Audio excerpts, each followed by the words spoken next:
Nothing to really see here, just me dusting the cobwebs of this channel. I don't even know where to start. But first of all, guys, Happy New Year. This is a very relaxed YouTube video.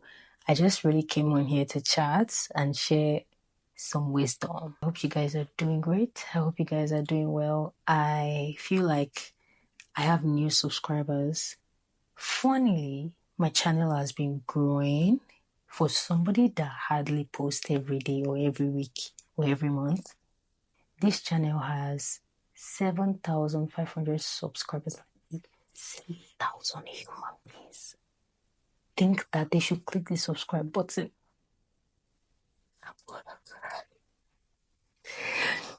But honestly, I am aware that I put out value on this channel. Bragging right. But then it is one thing for you guys to watch, it's another thing for you guys to subscribe. So thank you so much for subscribing. Now we're just going to get into the bone of today.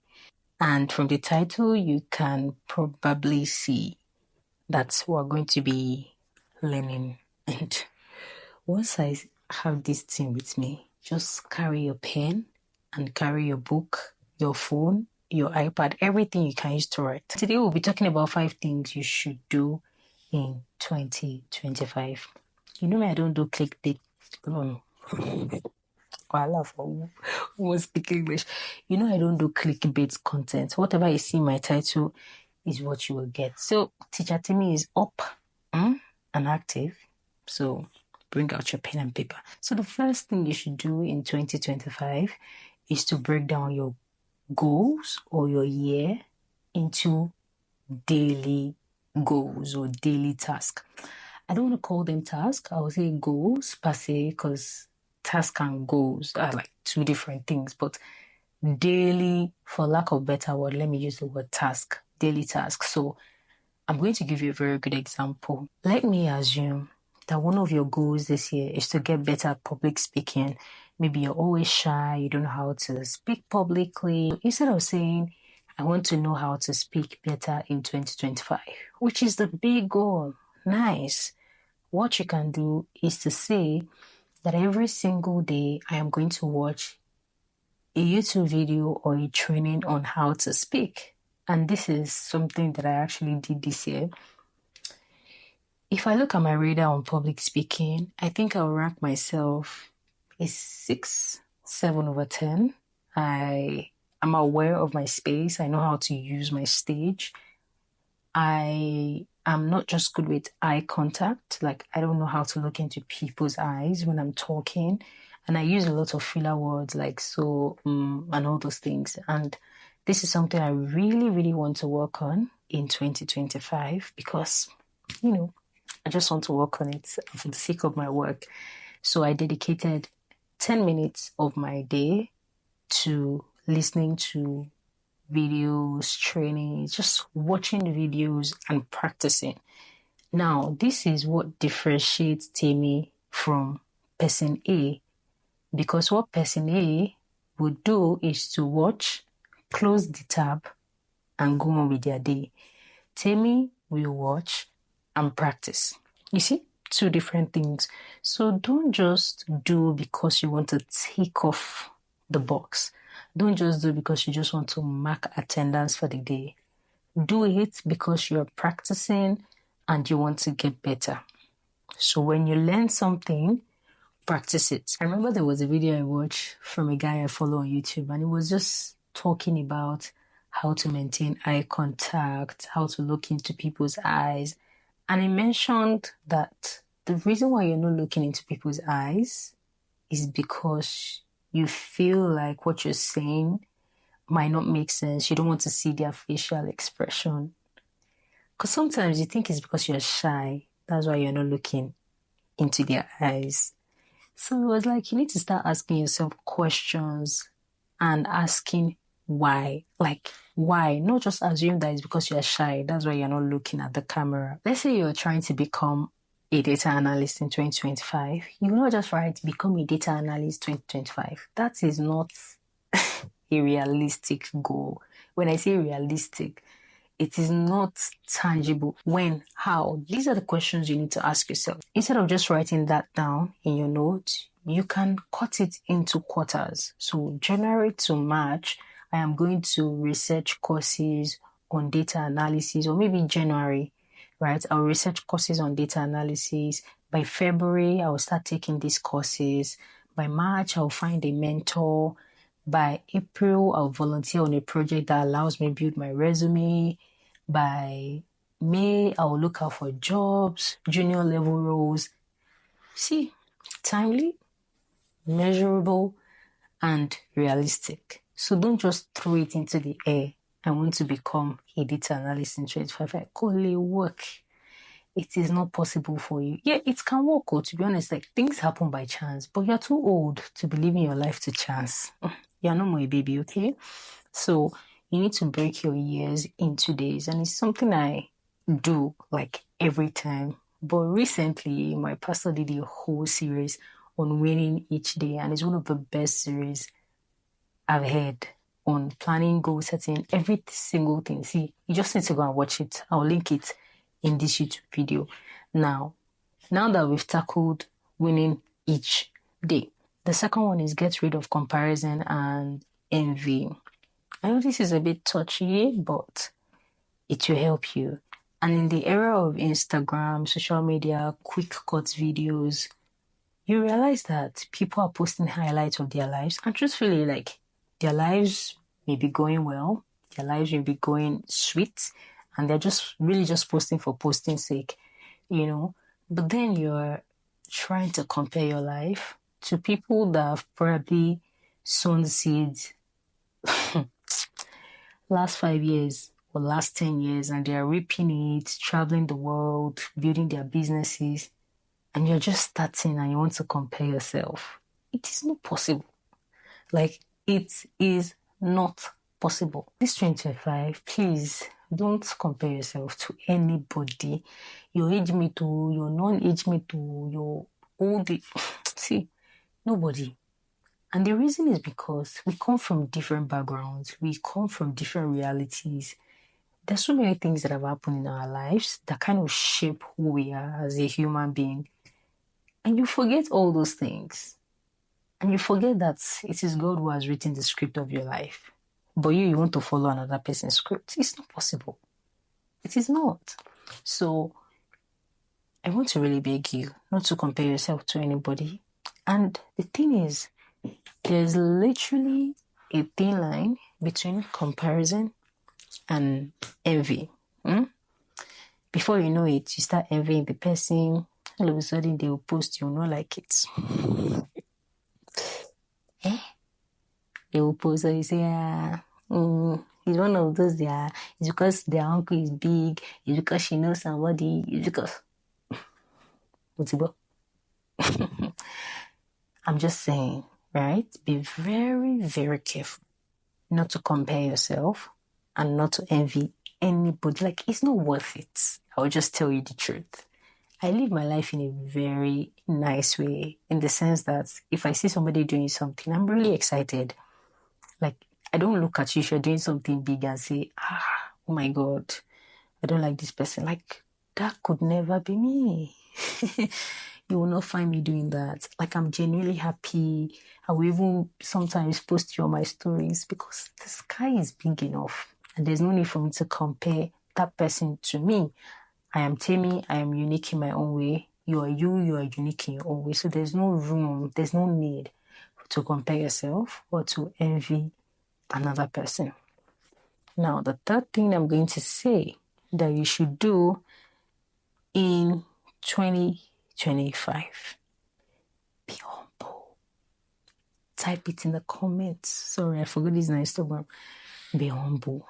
I feel like that's one of the most beautiful things about my life. I am humble enough to know that I don't know everything, and that makes me seek knowledge. That makes me respect other people's opinion. That makes me learn from other people. I can learn from anybody, young or old. Like, I learn every day. Any opportunity to hear somebody glean from their wisdom, I am there. I am sat. So you must understand that you don't know everything, And that keeps you humble enough to know that you don't know every single thing. So this year, be humble enough to learn. See, let me just say something. You can be in the same field with somebody or the same career path. They're your age mates, but they've gone further than you. Be humble enough to learn from them, to ask questions. You are not in it. You know, the funniest part is that people actually think you're in a competition with them, whereas you're just literally living your life. So sometimes when you see people doing stuff, doing great things, your heart should be glad. You should be humble enough to say, wow, this person is up to something. Or can I go learn from her? Can I go learn from him? Be humble. The fourth one, build your relationship with God. I don't think that you watch this video finish and you think that me, Demilade Salami, me, I will not mention God. Better tighten your seatbelt. This is the year of intimacy. The year that you pray, the year that you study your Bible, the year that you do your devotion.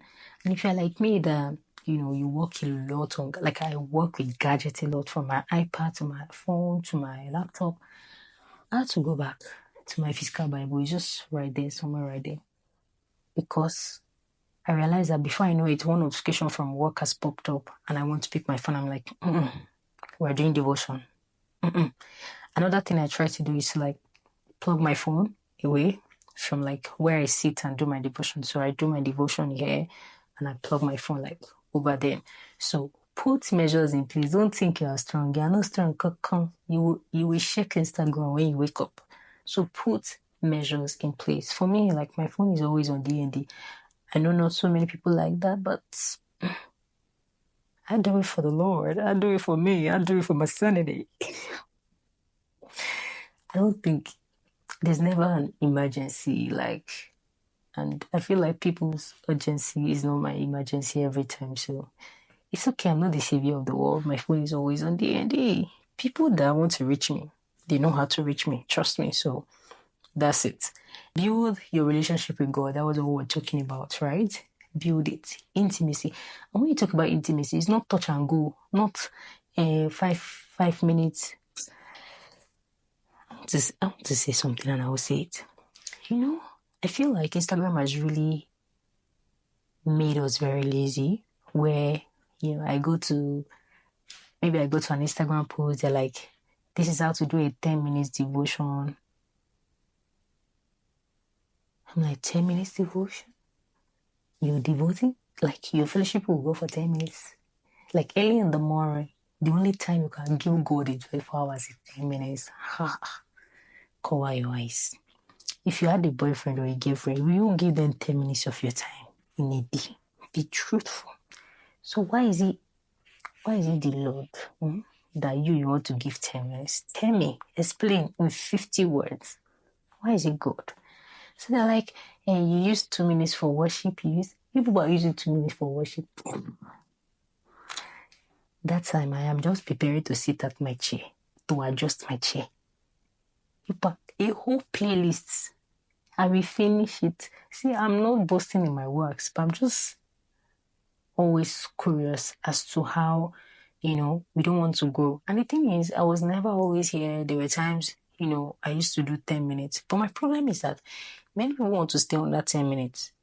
Last year, you did 10 minutes. This year, I just like Yoruba. 10 minutes. You want to do 10 minutes again. It's not good. God is always waiting for you. Always waiting for you at that your devotion location. It's either you come late or you don't even come at all. Or the day you even come, you rush and do two verses and you run the world. It's not fair. Anyways, be close to God. And let me also add this. I think that we don't know the gravity of fellowship, of intimacy with God, of devotion with God. When I say devotion, I don't mean family devotion. I mean proper personal devotion. I don't mean church prayers. I mean personal devotion. Okay, church prayers, great. Corporate prayers, great. But personal devotion. I think that we don't know the gravity of what it is. That's why sometimes, like, some things happen, and I know so well, like, so deep that this one is not me. Like, something has happened behind the scenes, and this is the result of those things that have happened behind the scenes: devotion, prayers, mercy, all of those things.